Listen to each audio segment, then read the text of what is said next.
warahmatullahi wabarakatuh. Perkenalkan, nama saya Eri Sandi, NIM 01190016, tingkat 2A. Di sini saya akan mempresentasikan hasil laporan pendahuluan asuhan perawatan maternitas pada Nyonya R dengan PPI dirawat inap di ruang melati Rumah Sakit tingkat 2 Dr. Akagani Palembang tahun 2021-2020.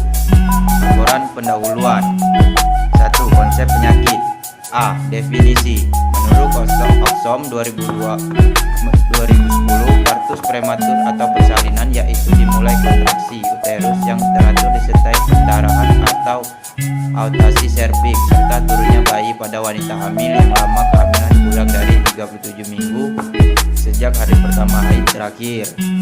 B. Anatomi fisiologi. Alat reproduksi bagian luar, sepasang ovarium. 2. Vagina. 3. Uterus. Alat reproduksi bagian luar, 1. Vulva. 2. Oripiscum utera externa atau lubang kemih. C. Etiologi. Faktor resiko menurut Wijaya Sostro 2010 yaitu 1. Janin dan plasenta pendarahan, awal pendarahan, antar partum, KPD, pertumbuhan janin terhambat, cacat bawaan janin. 2. Ibu, DM, preeklamsia, hati, infeksi dengan demam, kelainan bentuk uterus, riwayat partus prematur atau abortir berulang. D. Patofisiologi. Persalinan prematur adalah adanya kegagalan mekanisme yang bertanggung jawab untuk mempertahankan kondisi tentang uterus selama kehamilan atau adanya gangguan yang menyebabkan singkatan kehamilan atau membebani jalur persalinan normal sehingga memicu dimulainya proses persalinan secara dini. 4. Jalur terpisah yaitu stres, infeksi, regangan, dan pendarahan. E. Manifestasi klinis. Partus prematur ditandai dengan 1. Kontraksi uterus dengan atau tanpa rasa sakit, rasa berat di panggul. 3. Kejang uterus yang mirip dengan dysmenorrhea. 4. Keluarga cairan pervagina. 5. Nyeri punggung. F. Komplikasi. Menurut Nugroho 2010, komplikasi partus prematur terjadinya persalinan prematur yang menyebabkan infeksi endometrium sehingga mengakibatkan sepsis yang lambat, penyembuhan luka, episiotomi, sehingga pada bagian prematur berisiko infeksi neonatal lebih tinggi. G. Pemeriksaan diagnostik. Menurut Mulyaningsih 2015, pemeriksaan diagnostik untuk PPI adalah sebagai berikut. 1. Ultrasonografi. 2. Menentukan KPD. 3. Jumlah sel darah putih. 4. Pemantauan. H. Penata laksanaan medis dan keperawatan. 1. Rehidrasi dan tirabaring. 2. Terapi. 3. Kalsium antagonis. 4. Pemberian antibiotik. 2. Asuhan keperawatan teoritis. A. Pengkajian riwayat kesehatan klien. 1. Anamnesis. A. Identitas klien meliputi nama klien, umur, alamat pekerjaan, pendidikan, jenis kelamin. B. Identitas penanggung jawab meliputi nama, alamat, umur, jenis kelamin, pendidikan, pekerjaan, hubungan dengan pasien. 2. Keluhan utama. Keluhan atau alasan utama yang membuat pasien datang ke tempat pelayanan kesehatan untuk mendapatkan tindakan medis. 3. Riwayat kesehatan kesarang. Kaji keluhan yang dirasakan dialami oleh klien sejak gejala pertama sampai sedang pengkajian pasien menerima pertolongan pertama. 4. Riwayat kesehatan dahulu. Tanyakan tentang riwayat penyakit yang pernah diderita klien dan jenis penibatan yang dilakukan. Tanyakan juga penggunaan obat-obatan. Apakah klien ada riwayat melahirkan terlebih dahulu menggunakan obat kontrasepsi dan dalam keluarga mengalami penyakit keturunan. B. Daftar masalah. 1. Nyeri melahirkan. 2. Gangguan integritas kulit dan jaringan. 3. Intoleransi aktivitas. C. Diagnosa keperawatan yang sering muncul. 1. Nyeri melahirkan. Definisi. pengalaman sensorik dan emosional yang bervariasi dari menyenangkan sampai tidak menyenangkan yang berhubungan dengan persalinan. Penyebab: 1. Dilatasi serviks. 2. Pengeluaran janin. Gejala dan tanda mayor subjektif. 1. Mengeluh nyeri. 2. Delirium terasa tertekan. B. Objektif, tanpa meringis. 2. Berposisi meringankan nyeri. 3. Uterus teraba membulat. Gejala dan tanda minor subjektif. 1. Mual. 2. Nafsu makan meningkat atau menurun. Objektif, tekanan darah meningkat, frekuensi nadi meningkat, ketegangan otot meningkat, pola tidur berubah, fungsi berkemih berubah, diaporesi, gangguan perilaku ekspresif, pupil dilatasi, muntah pada diri sendiri. 2. Gangguan integritas kulit dan jaringan. Definisi: kerusakan kulit dan jaringan. Penyebab: 1. Perubahan sirkulasi. 2. Perubahan status nutrisi, kekurangan kelebihan volume cairan. 4. Penurunan mobilitas. 5. Bahan kimia iritatif. 6. Suhu lingkungan yang ekstrim. 7. Faktor mekanis efek samping terapi radiasi. 9. Kelembapan proses penuaan. 11. Neuropati perifer. 12. Perubahan pigmentasi. 13. Perubahan hormonal. 14. Kurang terpapar informasi. Gejala dan tanda mayor objektif. 1. Kerusakan jaringan dan kulit. Gejala dan tanda minor objektif. 1. Nyeri. 2. Pendarahan. 3. Kemerahan. 4. hematoris. 3. Intoleransi aktivitas. Definisi: ketidakcukupan energi untuk melakukan aktivitas sehari-hari. Penyebab: 1. Ketidakseimbangan antara suplai dan kebutuhan oksigen. 2. Tira baring. 3. Kelemahan. 4. Imobilitas. 5. Gaya hidup. Gejala dan tanda mayor subjektif: mengeluh lelah. Objektif: frekuensi jantung meningkat 20% dari kondisi istirahat. Gejala dan tanda minor subjektif: tekanan darah berubah 20% dari kondisi istirahat. B. Gambaran EKG menunjukkan iskemia setelah aktivitas. C. Gambaran EKG menunjukkan iskemia. D. Sianosis. D. Rencana tindakan keperawatan. 1. Nyeri melahirkan. Penyebab: 1. Dilatasi serviks, pengeluaran janin, luaran keperawatan. Setelah dilakukan tindakan keperawatan, diharapkan tingkat nyeri menurun dengan kriteria hasil. 1. Kemampuan menuntaskan aktivitas meningkat. Intervensi keperawatan. Manajemen nyeri. Observasi: 1. Identifikasi lokasi, karakteristik, durasi, frekuensi, kualitas, intensitas. 2. Gangguan integritas kulit dan jaringan. Luaran keperawatan. Setelah dilakukan tindakan keperawatan, diharapkan integritas kulit dan jaringan meningkat dengan kriteria hasil. 1. Elastisitas meningkat. Intervensi keperawatan. Perawatan luka. Observasi: 1. Monitor karakteristik luka. 3. Intoleransi aktivitas. Penyebab: 1. Ketidakseimbangan antara suplai dan kebutuhan oksigen. Luaran keperawatan. 1.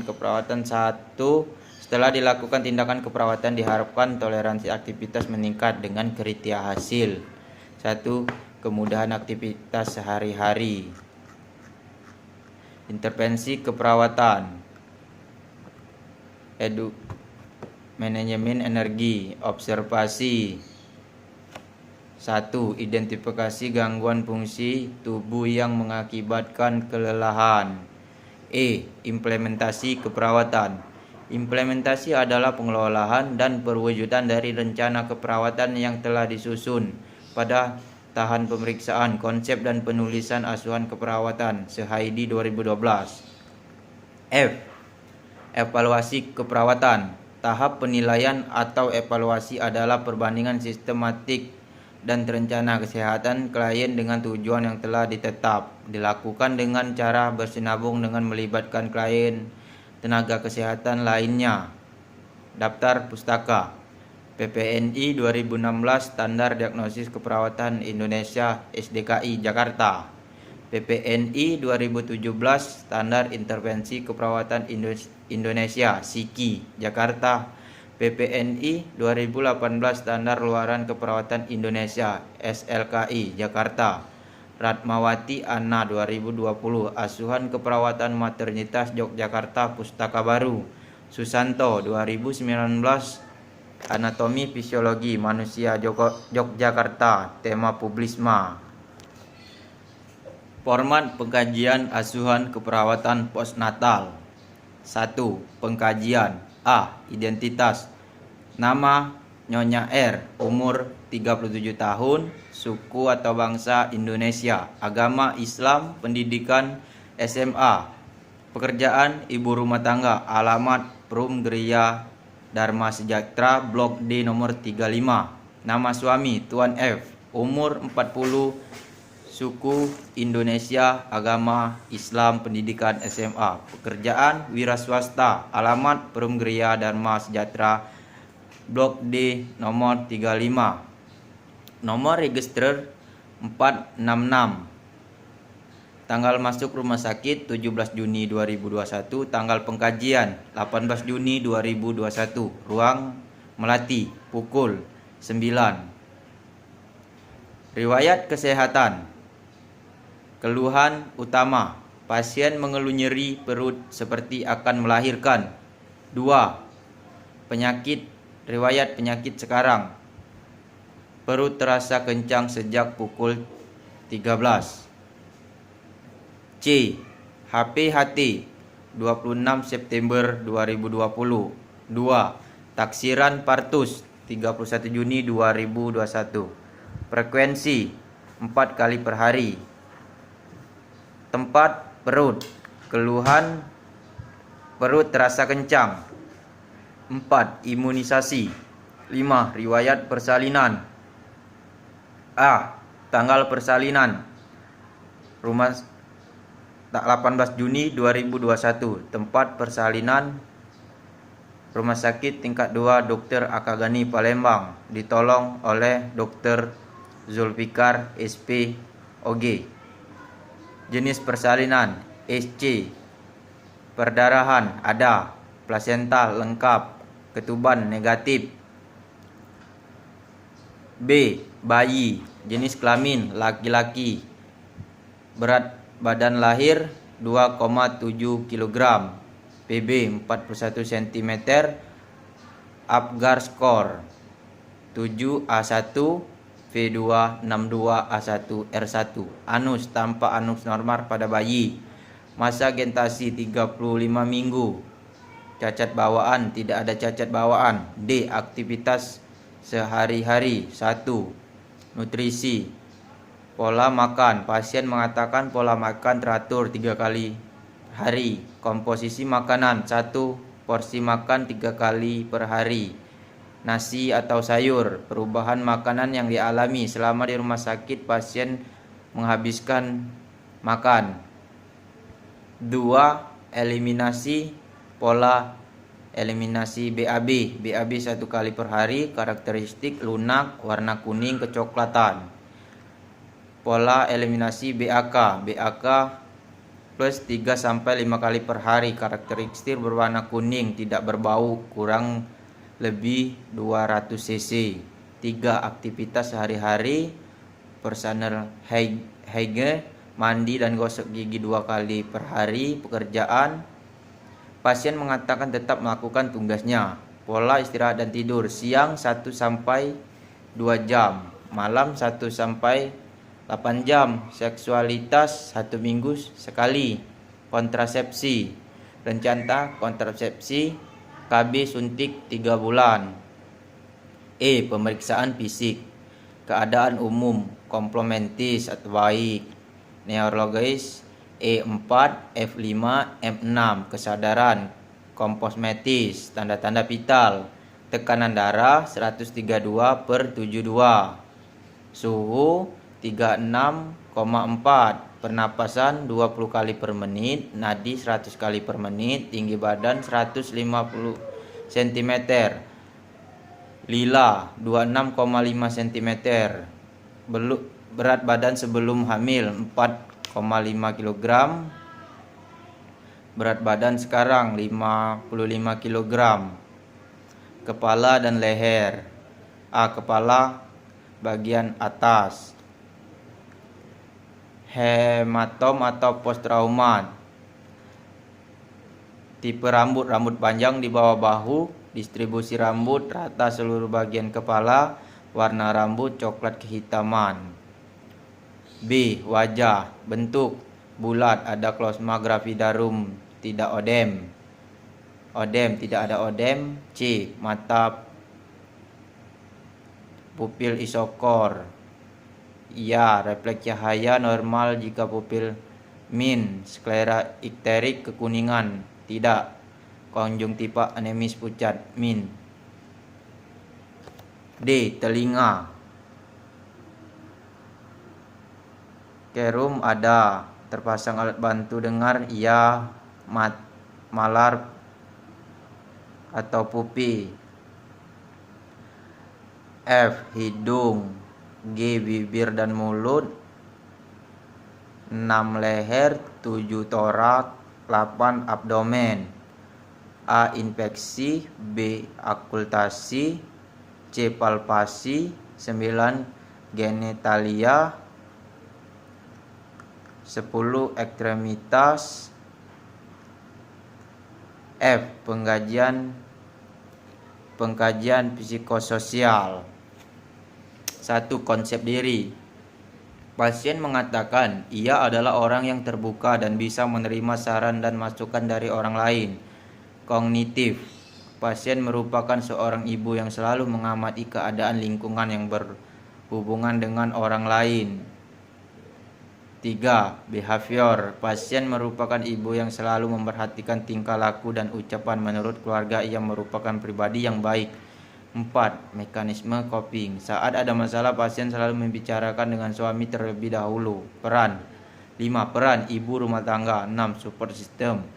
Pasien dan keluarga saling mendukung saat senang ataupun susah. D. Pemeriksaan diagnostik.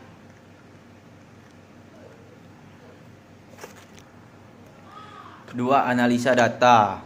1. DS. Pasien mengeluh nyeri perut seperti akan melahirkan. DO. Tekanan darah 132/72. S. Suhu 36/4 derajat Celcius. RR 20 kali per menit. Nadi 100 kali per menit. Pasien tanpa meringis. Pasien membatasi gerakan. Etiologi dilatasi serviks. Masalah keperawatan, nyeri melahirkan. 2. Data DS. Pasien mengatakan mengeluh nyeri perut pada bagian luka post SC. DO. Tekanan darah 132/72. Suhu 36,4. RR 20. Nadi 100. Tanpa luka post SC melintang. 10 cm tertutup steril. Etiologi. Faktor, mekanisme, tindakan pembedahan. Masalah keperawatan, gangguan integritas kulit dan jaringan. 3. DS. Pasien mengatakan lemah setelah dioperasi. DO. Pasien tampak lemah. Pasien tidak melakukan aktivitas secara mandiri. Pasien mampu menggunakan ekstremitas atas dan sedikit ke bawah. Etiologi, kelemahan, masalah keperawatan, intoleransi aktivitas. 3. Prioritas masalah keperawatan. 1. Nyeri melahirkan berhubungan dengan dilatasi serviks. 2. Gangguan integritas kulit dan jaringan berhubungan dengan faktor mekanisme tindakan pembedahan. 3. Intoleransi aktivitas berhubungan dengan kelemahan. 4. Diagnosa keperawatan. 1. Nyeri melahirkan berhubungan dengan dilatasi serviks. 2. Gangguan integritas kulit dan jaringan berhubungan dengan faktor mekanisme tindakan pembedahan. 3. Intoleransi aktivitas berhubungan dengan kelemahan. 5. Intervensi keperawatan. Diagnosa keperawatan. 1. Nyeri melahirkan berhubungan dengan dilatasi serviks. Luaran keperawatan. Setelah dilakukan tindakan keperawatan selama 2 kali 24 jam, diharapkan tingkat nyeri melahirkan menurun dengan kriteria hasil. 1. Keluhan nyeri menurun. Manajemen nyeri. Observasi. 1. Identifikasi lokasi karakteristik, durasi, frekuensi, kualitas, intensitas. 2. Gangguan integritas kulit berhubungan dengan faktor. Mekanisme prosedur pembedahan. Setelah dilakukan tindakan keperawatan selama 2 kali 24 jam, diharapkan integritas kulit dan jaringan meningkat dengan kriteria hasil. 1. Kerusakan jaringan menurun. Perawatan luka. Observasi. 1. Monitor karakteristik luka.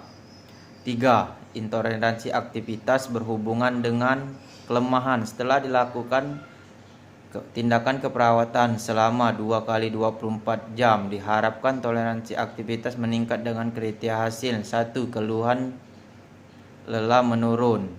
Manajemen energi. 1. Monitor pola dan jam tidur. 6. Implementasi keperawatan. DX1. Hari tanggal 18 bulan 6 2021. Diagnosa keperawatan nyeri melahirkan berhubungan dengan dilatasi serviks. Jam 14.00. Implementasi keperawatan. 1. Identifikasi karakteristik, durasi, frekuensi, kualitas, intensitas. DX2 tanggal 18 bulan 6 2021. Gangguan integritas kulit atau jaringan berhubungan dengan faktor, mekanisme prosedur pembedahan. Jam 16.00. 1. Monitor karakteristik luka. DX3 tanggal 18 bulan 6 2021. Intoleransi aktivitas berhubungan dengan kelemahan. Jam 14.00. Monitor pola dan jam tidur.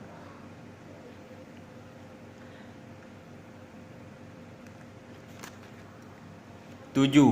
Evaluasi keperawatan atau catatan perkembangan. 1. Nyeri melahirkan berhubungan dengan dilatasi serviks. Evaluasi keperawatan tanggal 18 bulan 6 2021 pukul 18.00.